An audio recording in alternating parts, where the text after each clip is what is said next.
Sous les applaudissements des 1800 supporters présents samedi soir, le Vendée Chalon Basket a fait sa rentrée à domicile en frappant très fort.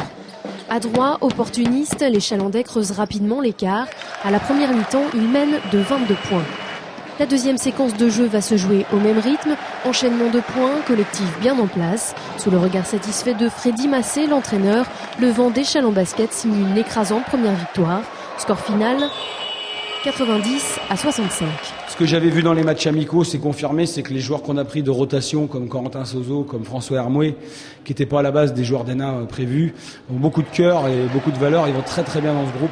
Et je pense que tous ces jeunes joueurs, Claude Jean-Pierre, j'en oublie un ou deux, doivent nous permettre justement de gérer une blessure comme en ce moment, de gérer des méformes. Si ces gars-là répondent présents comme ça dans l'intensité, on a quand même un groupe de 13 joueurs. Il y en a forcément des meilleurs que d'autres, mais quand tout le monde est comme ça dans la volonté, l'équipe de basket, c'est dur à arrêter.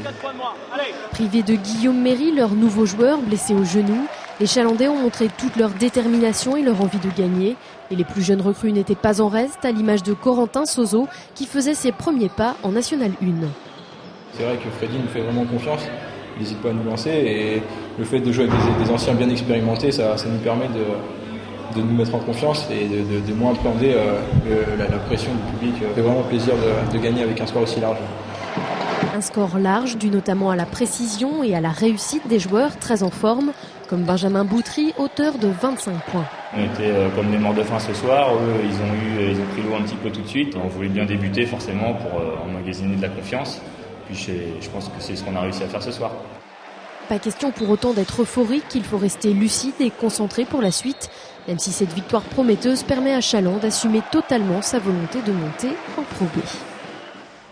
Voilà, ça donne donc bien pour Chalon, malgré la blessure, vous l'avez dit tout à l'heure, de l'ailier Guillaume Méry, qui est indisponible 6 semaines, je crois. Hein. Oui, c'est ça. C'est pas un cadeau. 1m98, 100 kg, c'est un beau bébé. C'est bien d'avoir ça dans une équipe. Vous êtes allé, Hélène, après la rencontre voir les supporters. C'était le premier match. Voilà. Pour leur demander un petit peu ce qu'ils avaient pensé de la première prestation de leur protégé. Regarde. Nous sommes ravis parce qu'il y a eu du 100% de réussite. C'est bien lancé franc. Et les 3 points. Donc, c'est très bien. Malgré notre joueur qui est blessé, c'est parfait. J'ai bien apprécié l'esprit d'équipe. Après, qu'est-ce qu'il faut dire? Combatif, plus que d'habitude. Une bonne rentrée pour Chalon. Ils ont des bonnes phases de jeu et un bon lancer aux 3 points. Et l'osmose est pas mal. Très bonne intégration des jeunes joueurs, des recrues, et 2 anciens, 3 anciens en pleine forme, qui ont retrouvé leurs 25 ans, donc parfaite cohésion, superbe. Ils sont dynamiques et tout, on est tous derrière et bravo Chalon!